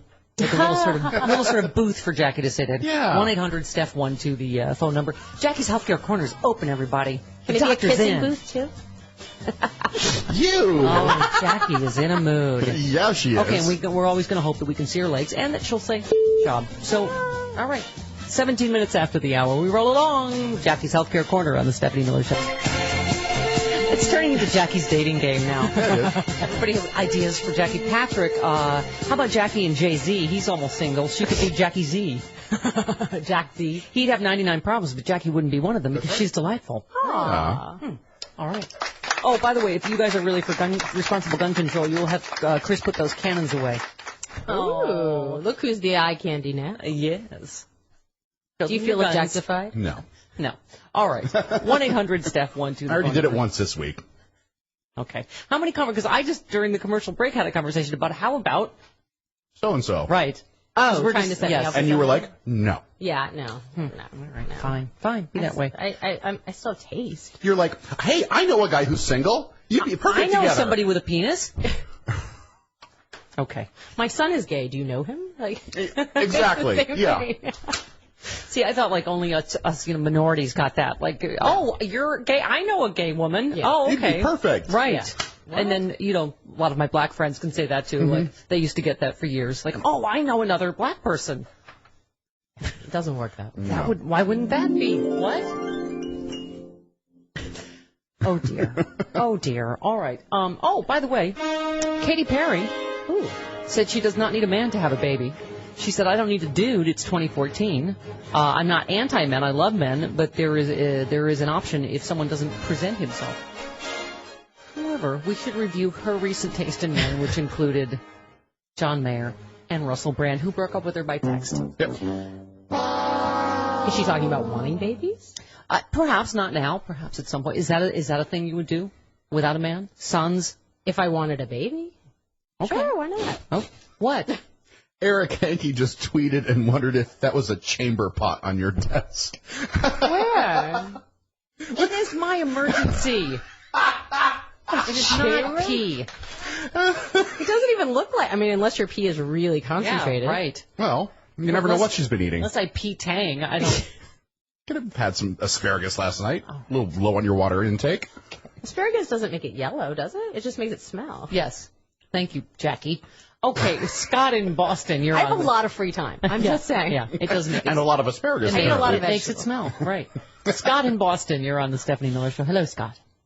Hi. I have a friend who tells me that every time he sees me eating asparagus. Right, Anyway. it does. Stinky, stinky. Go ahead. So Jackie, I had a quick healthcare money question for you. So, Two things I like. No, go ahead. a few years ago, I went to get tested, and I made the mistake of going to an urgent care center. Okay. Where I was convinced to have a bunch of extra STD tests that I didn't actually ask for, and at the end, the total being $1,000, out of which I had to pay $600 for. Wow. Yeah, I think part of that was my mistake, and part of it was them, taking me for a ride. But anyways, so this year, when I went to get tested for my new relationship, Yay! Kermit Flail. I went to the Fenway Center in Boston to take care of their free services. Mm-hmm. I do want to make a donation, and I was wondering if you had any idea what would be, a good thing, a good contribution for getting tested. Oh, wow! They provide free testing, and that's right. Okay. Wow, what a great question. I mean, I don't know what it would normally run in terms of cost. Yeah, but 50, 75, maybe, something like that? yeah. I mean, it depends on how much you've got to spare and what you're willing to contribute. I'm sure they'll appreciate anything if they're providing a service.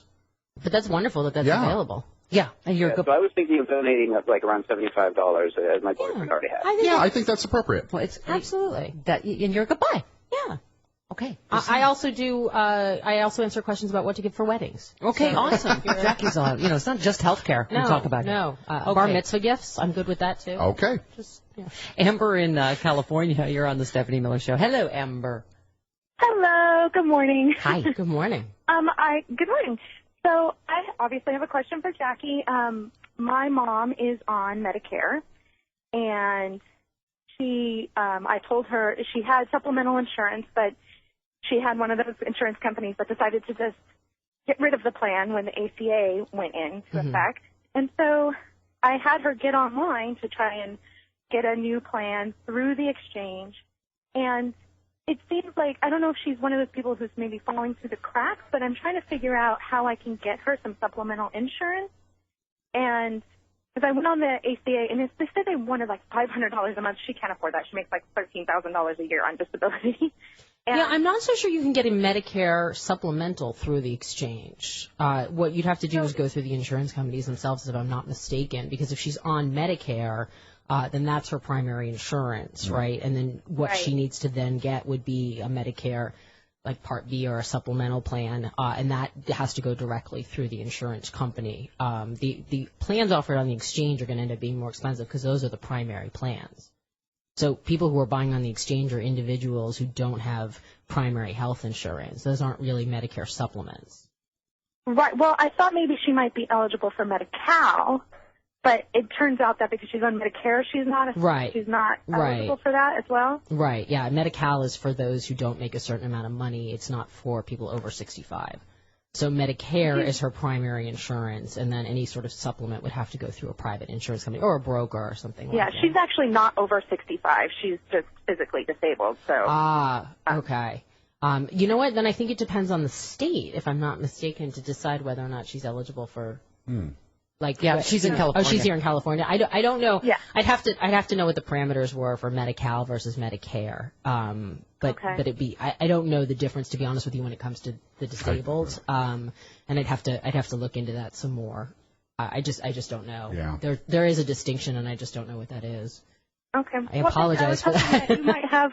You might have better information than I do. Yeah, no, unfortunately, I just don't know what the distinction is. I'd have to look and see what that is in California. You know who could answer that question, though, is Anthony Wright, who you guys are going to have on tomorrow morning. Oh. Look at how she all brought that around. Teasy McTeaser son. No, he's the executive director of Health Access, and he knows everything about health insurance and health care in California. We shall inquire. Yep, so listen tomorrow. Yes, do it. Okay, let me take one more quick one before the break here. Susan in Albuquerque, you're on with Jackie. Hello, Susan. Yes, hey, I'm a first-time caller. Am I the last one left in America who hasn't already called in? Yes. Yes, you are. Go ahead. I thought so. Hey, I got to rush because I got to go next door and register my new neighbor to vote, so I'll be quick. The lady who was thinking about not getting ACA insurance, but then thought it was too expensive, she might want to think about that this year in the second enrollment period, because isn't there a significant penalty the second year? There is a penalty if you don't have health insurance. It's $95 or 1% of your income. And then So do it. Get it. Do it. 2%. Yep. All right, 29 minutes after the hour, more Jackie Schechner on the Stephanie Miller Show. Welcome to it. 34 minutes after the hour, Jackie Schechner, journalist, healthcare expert extraordinaire, live in studio. Mm-hmm. And she has not shown off the short shorts yet, but we have a half an hour left in which to we only have a half her. hour left. They're not that short. Stand up and show us. Oh, they're really good. Well, I don't know what's going on here. Oh, yeah. Not that short. Yeah, they kind of are. Yeah. And the little, flash dance top that you have on. They're not that short. What does possible mean on your T-shirt? Anything's possible. Okay. All right. Jackie's on the prowl. My Taco Tuesday shirt was dirty. Yeah. So. You kind of look like an extra from Sons of Anarchy. I haven't seen Sons of Anarchy. So. Or Flashdance, the remake. Yes. Yeah. Okay. We're going retro on that. All right. I got a lot of free time. I coordinate my outfits. I think this through. Beautiful. Cindy in Ohio, you're on with Jackie. You Hi, say Cindy. that with such disdain. Hello, Cindy. Stuff. How are you? I'm Good. home with a broken foot. Oh, no. I get to watch all these wonderful programs, and Hooray. yours is one of them. I had a broken foot. I had a scooter on every floor. Yep. Did you Yeah. really? Uh-huh. Oh, dear. Yes. Anyway, what I wanted to talk about is that I was forced to go, of course, on Kasich care, which is different from Obamacare. Oh, John Kasich in Ohio, Because yeah. of health problems, some genetic. I can only work enough to make about $13,000 a year, and I was going to tighten the belt even more and take whatever subsidy. And I heard that the prices were fairly low, but I was willing to contribute. Maybe even have to give up TV, but I was going to do it. But Kasich care got in the way. Since we're a red state, and Governor Kasich determined that he was going to revolt against our president, and I am a patriot, and as our president, well, I'm a Democratic, liberal, whatever, and but I try and take care of myself as much as I can, and I so resented it that I wasn't allowed to do that, and I went on alternative care because of the rake-back program. Get this. After I die, which may be soon, I can't give this house to help my nephew and my niece get through college because they will rake it back. Talk about your inverted socialism, call that socialism, and the state will take all of my assets if I use any of the Medicaid. How do you like that one? That is new. It's true, though, and they have Ohio's known to have the most vicious lawyers. And they will just get everything, from what I understand. I've read about it on the Internet, and I talked to a few people that knew about it. And your expert there, Jackie, is she aware of that? Can she expand on that? I'm not exactly certain what you're talking about. You're connecting it to Medicaid? Right. If you're on Medicaid. He expanded Medicaid rather than Kasich did. just leave us all high and dry. Right. Right. And that entails an attachment to any properties you have. In 44 years of working, I would like to be able to help my family, but I won't be allowed to because of the rake back if I use any of the Medicaid. You're saying rake With back? as expensive as for-profit hospitals are, and I've worked in them prior to that, prior to the DRGs, prior to all that stuff, and after. And I'm embarrassed to say that I worked for healthcare marketing for a while. Right. Okay. Jackie, do you have any idea? I have no idea. I'd have to look at what we're talking about here, but that's not. In other words, all the Medicaid will be paid back, by us, because he refused the government's help. Okay. All right. I think if I understood that correctly, she's talking about him not doing the Medicaid expansion. So, yeah. But I'm not. I mean, that's not what Medicaid is. Like, it doesn't tie to your property. So I'm not entirely sure with that. It felt like some misinformation was being put out by somebody on the internet, which I know that would be a first. Yeah. Yeah, I'd have to look up where that's coming from, but I wouldn't be surprised if we Google it and it comes from some strange, Right.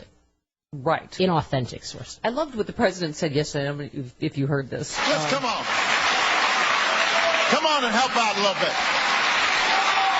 Stop being mad all the time. Stop just hating all the time. Yeah, you know he hit a wall at that point. He's like, just stop the hating. I love it. Don't be a play hater. Enough already. Yeah. It's great. It's great. And I'm glad he's fed up. We're all fed up. We've had enough. You want to waste my taxpayer dollars on suing the president? Really? Like, we don't have bigger problems exploding all around us? Yeah. Are we going to get anything done, by the way, even this veterans bill? It looks like this veterans bill is going to be done. Okay, finally. Jeff. The bill before us is one that I'm proud of. But more importantly, it is one that I believe our nation's veterans can be proud of. It's not a blank check for a broken system, but an important first step down a long road toward true transformation. Meanwhile, it does not look like the border bill is going to get done for the border crisis, which is just... I was saying, I do not remember this ever happening, but Ted Cruz is doing it again. He met, I guess, last night, right? He's sticking his nose in House business, trying to get them to vote against the House leader's bill, John, because I guess it's not, mean enough, Chris? I'm not even sure.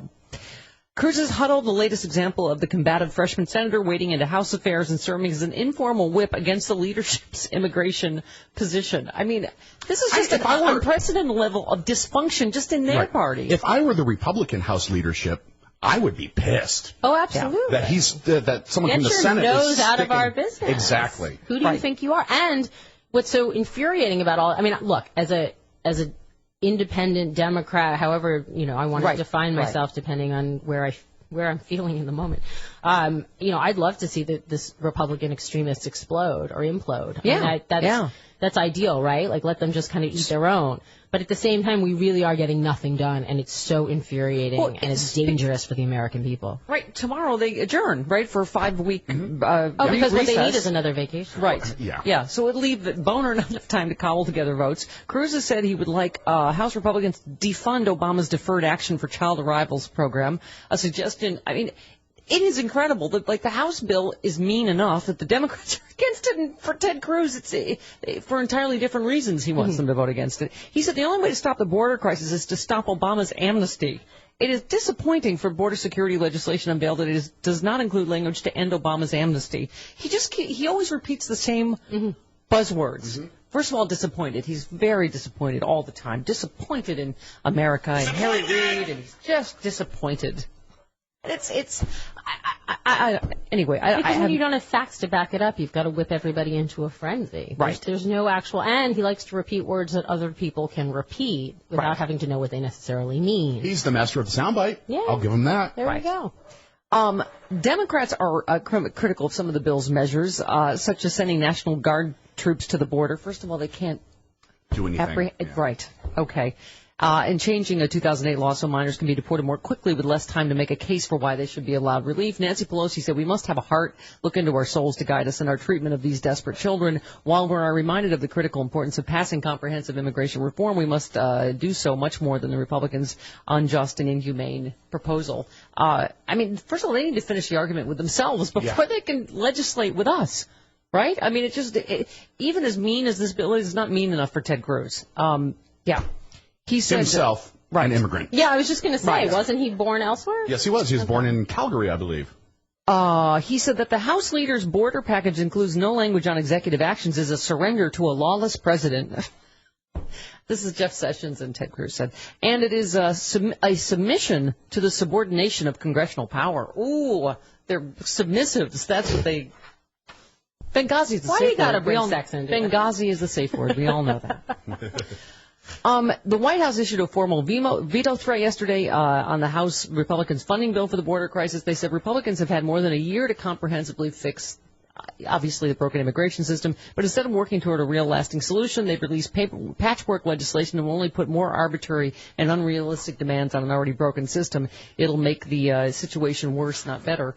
And you have to wonder if that's why. So then they can go, oh, now look what the president made the border It's just worse. You know, I will say for all of the grief that we took about the misinformation with the president pushing health care reform through, or did we really have to do it so quickly, or did we have to push so hard on it?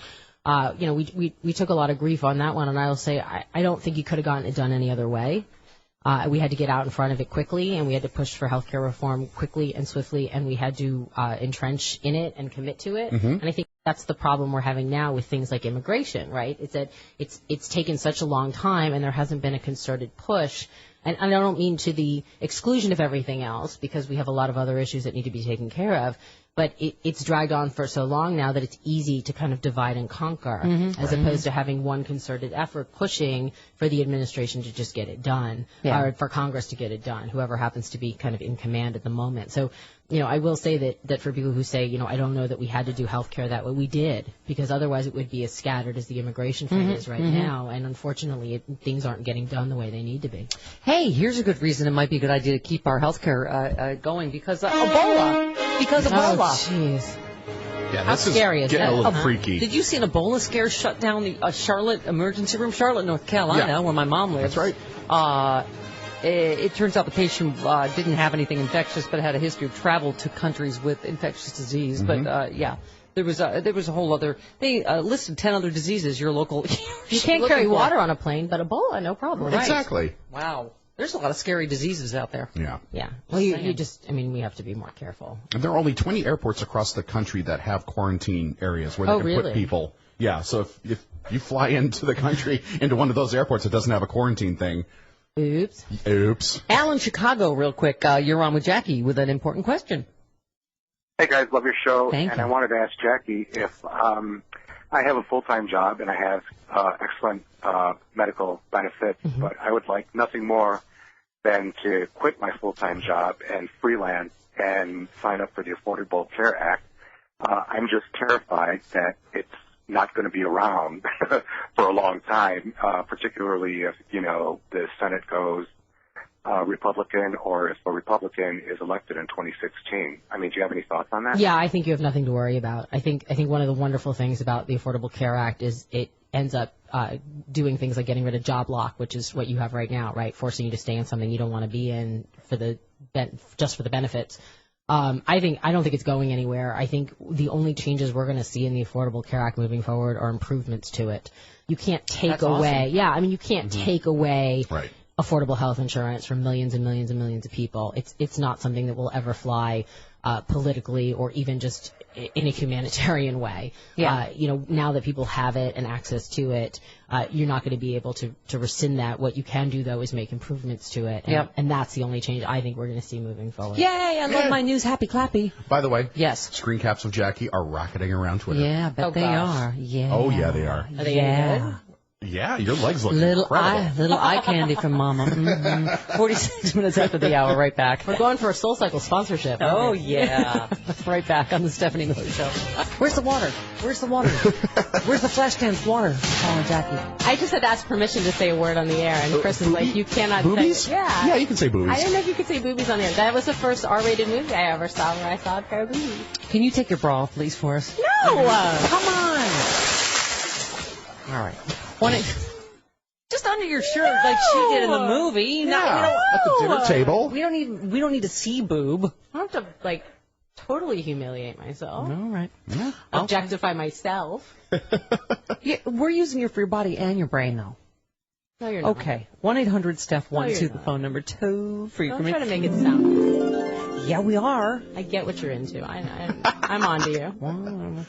I've been to your pool parties. All right. She made out with Travis at one of her pool parties. You did. There are really no limits. Very Caligula-like pool parties. Okay. Hey, you know what? No matter what else is going on in the world, at least you did not almost have a hatchet come through your front windshield. I saw that. Did you see that? Yes, on 95. Flying on the I-95, right? In Massachusetts. A flying hatchet nearly impales woman. So you think you're out of the bag. Did it fall off a truck? Yeah, it bounced off a truck in front of her. I always worry about that. Yeah, there is an axe in a windshield. Not an axe in particular, but I always worry whenever you see a truck loaded up with a lot of possible loose things. Right. Garden implements can be. Yeah. Because people are wondering, how did this particular axe get in that particular windshield, How not exactly far from did that happen? particular woman's head? Well, funny you should mention. Landscaper driving a dump truck in front of this couple had failed to properly secure the axe, which flew off the truck and struck the windshield of the car behind it. Thankfully, the axe only went halfway through the windshield, so there's... Only chopped off half her nose. Were you thinking it was some sort of Mommy Dearest, maybe like a remake, maybe the stage show of Mommy Dearest, something like that? I'm just surprised it's not in Florida. Peter! Bring me the axe! Okay. See, that was just a way to get to that. Exactly. Okay. Yeah. Just took a while.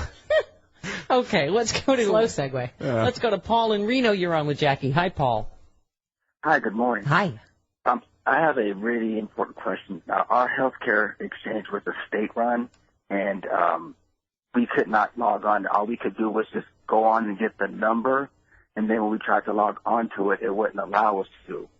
And even with the extension, we could never get logged on through. So I'm wondering if, since it was the exchange that was so messed up, are we still responsible for the tax, whatever they want to charge us?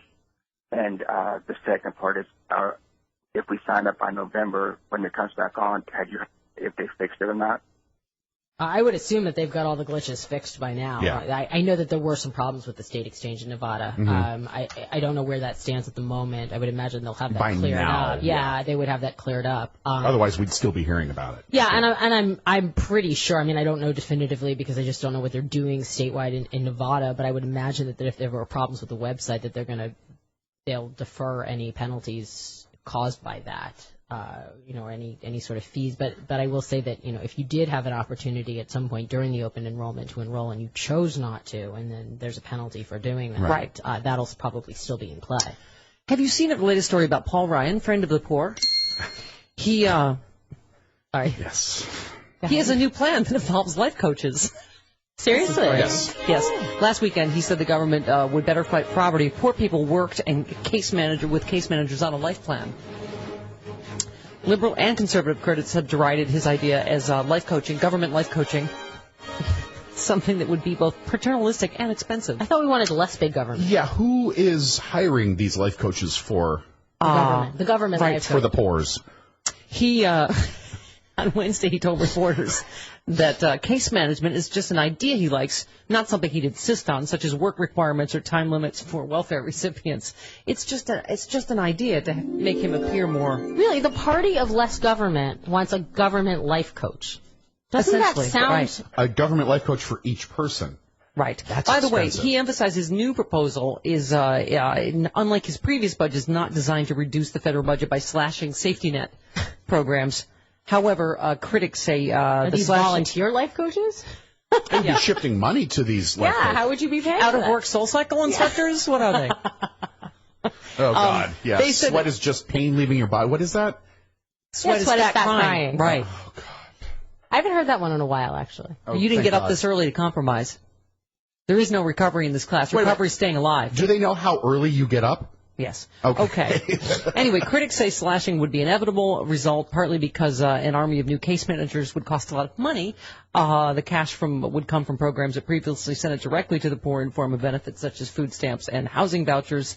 Someone from the Center for Budget and Policy Priorities said, you have the working poor families who don't need a life coach, and you'd be cutting the assistance they get in order to give other people life coaches. They're just... I swear to God, it's all just like, and then the media will still go, oh, this deserves a look. This is thoughtful, this Paul Ryan play. Yeah. No, it's not. Yeah, okay. My roommate is libertarian, like hardcore libertarian, and even he posted on Facebook, wow, this is thinking outside the box. This is something to look at. I'm like, you're a libertarian. This is increasing the government. This is premium support this time. It's a voucher. It's a life voucher program. It's a life coach voucher. It's a Subway Sub Club card that still needs 2 stamps on it. That's what it is. I was just saying, no offense, but the only life coach I've actually known was not in a relationship and lived at home with her parents and did not have a job. I actually have somebody who just discussed with me his desire to possibly become a life coach. Oh, God. And I thought, okay, maybe you should work on your own. All right.